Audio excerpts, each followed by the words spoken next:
The death of an Eastern Kentucky woman helped change a health regulation statewide. Coming up, I'm Marianne Fletcher, and I'll have the details. A man in Perry County says he's had enough of illegal dumping near his home. Rain chances increase over the next couple of days. Those details now at 5:30. Dedicated to Southern and Eastern Kentucky, this is WYMT Mountain News at 5:30. Good evening, I'm Steve Hensley. In 2013, an Eastern Kentucky woman died after bed sores led to septic shock in her body. Since then, her father has worked with a state representative to ensure no one else will suffer. WYMT's Marianne Fletcher talked with them both to learn why this change is so important.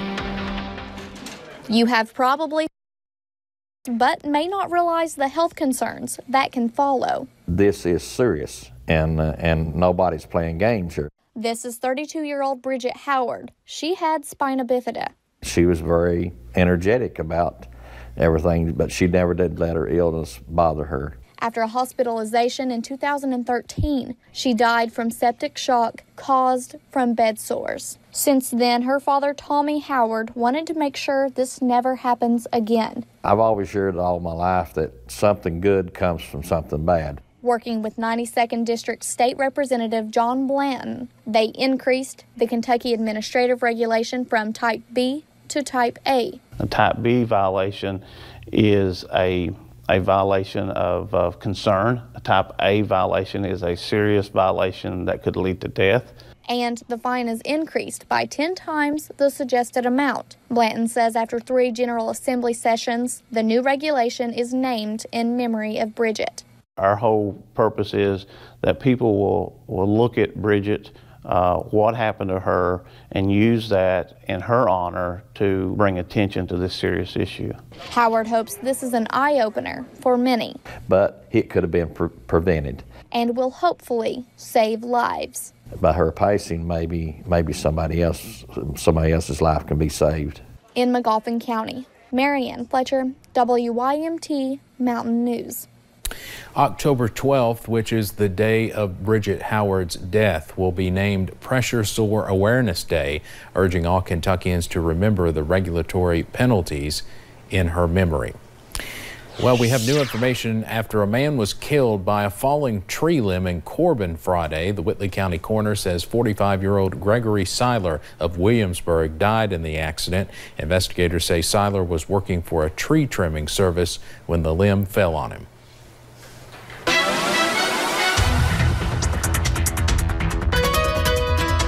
Well, partly cloudy skies for today. Temperatures a little bit warmer than where they were on our Monday. And as we take a look at Pikeville from our Pikeville Medical Center camera, you will see a picture-perfect view, and satellite radar explains that pretty well. Notice, and really no clouds inside unless you're up to the north near Cincinnati and portions of Ohio at this time. More cloud cover out to our northwest as a new system is going to be working again, but for right now we are sitting in the mid-50s for most of everywhere here in Kentucky. Of course, now the new update dropping us a little bit. 52 there in Jackson, 51 in Pikeville, with 54 in London.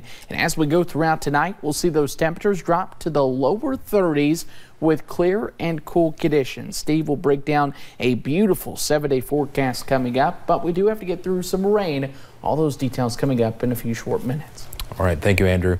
A man in Perry County says illegal dumping near his home is causing quite a headache for him. Bobby Brown says his property near Sam Campbell's Branch is a site where people constantly dump garbage. He wants someone to be fined for the garbage they have left near his home. He said it's been anything from carpet to diapers and says this has to come to an end. They dumped adult diapers just right on the turn down place at my house, which seems to be a welcome sight for garbage here lately. He brought his complaints to the Perry County Fiscal Court today. The court agreed that it is a problem in the area and it cannot be tolerated. The nation's top official on drug policy visited Kentucky today. He joined Governor Matt Bevin at Deviate Kitchen in Lexington for a roundtable discussion about drug abuse and how people are seeking recovery. Deviate Kitchen here has gotten national attention for the way it helps folks recover from addiction and give them a job. So officials here say it was the perfect spot for a roundtable discussion about recovery. Governor Matt Bevin and the director of the Office of National Drug Control Policy were among the local, state, and federal officials on hand here for a roundtable discussion with advocates talking about ways to help people recover from addiction. What I've seen here in the state is really people coming together in such a unique way that it was very important for me to come and see exactly what's happening. Kentucky has been among the states hit hardest by the opioid crisis. But the federal drug czar says it's also becoming a model for the nation in how to address it, whether it's with state initiatives and efforts or the work of companies like Deviate. Because this is literally the face of why this matters. A point the governor made while introducing us to Abram, the son of a Deviate employee. That's really what this is about at the end of the day. This isn't about just the dollars. It isn't just about programs. It's about human beings. It's about the humanity of this, the mothers and the children, the fathers and the owners of restaurants all working together to make Kentucky the best place possible for every single Kentuckian that lives here. Advocates here told us the efforts they talked about are saving lives, something they say folks here can be proud of and keep working to continue. In Lexington, Garrett Weimer, WYMT Mountain News. The federal official has also made stops in Louisville and northern Kentucky as part of his visit. Governor Bevin is reviewing all of the bills passed during this year's General Assembly. This morning, he signed legislation which will impact another Kentucky office. The new law eliminates the Secretary of State's access to voter registration rolls. The Secretary of State will also no longer chair the State Board of Elections. The new rule applies for current Secretary of State Allison Lundergan Grimes as well as future Secretaries of State. Grimes is in the final year of her term in office and cannot run for re-election. Grimes, a Democrat, is accused of having staffers search the voter registration system for information on political rivals. A state attorney general is accused of professional misconduct. The Indiana Supreme Court Disciplinary Commission filed the complaint today against Curtis Hill. He's accused of drunkenly groping a woman lawmaker and 3 legislative staff members at a bar. He has 30 days to respond to the commission's complaint. The Indiana Supreme Court will determine whether misconduct occurred and, if so, whether he will be punished. Florida prosecutors have offered a plea deal to New England Patriots owner Robert Kraft and other men charged with paying for illicit sex at a massage parlor. They offered Kraft and 24 other men charged with soliciting prostitution the standard diversion program offered to first-time offenders. The men must concede they would be found guilty, perform 100 hours of community service, attend a class on the dangers of prostitution, and pay $5,000 per count. Kraft was charged with 2 counts last month. Pike County Tourism received an important award this morning. During a fiscal court meeting, their office received the Economic Engine Award from the Kentucky Travel Industry Association. Nearly $115 million are generated annually in the county. Hank Phillips, the president and CEO of the Kentucky Travel Association, says more counties should focus on tourism. We're working hard to make sure they understand how truly important it is and what its potential is to do more for each and every county of the Commonwealth.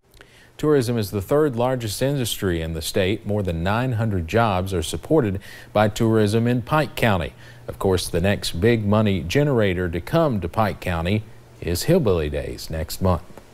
Coming up on Mountain News at 5:30, historic flooding continues to devastate the Midwest, and now they are bracing for more. A look at the damage in a few minutes. Meanwhile, here in eastern Kentucky, clear skies and really comfortable conditions. The question is, how long will all this last? We'll break down your 7-day forecast in 5 minutes. Coming up on WYMT, a local restaurant here in the city of Neon has burnt to the ground. I'll have more at 6. When you see news happening, dial star 57 or text your news tip to 5757. Service is provided by Appalachian Wireless. Better service, bigger savings. Hope here for Nissan News. Inventory is at an all-time high and prices are at an all-time low. Now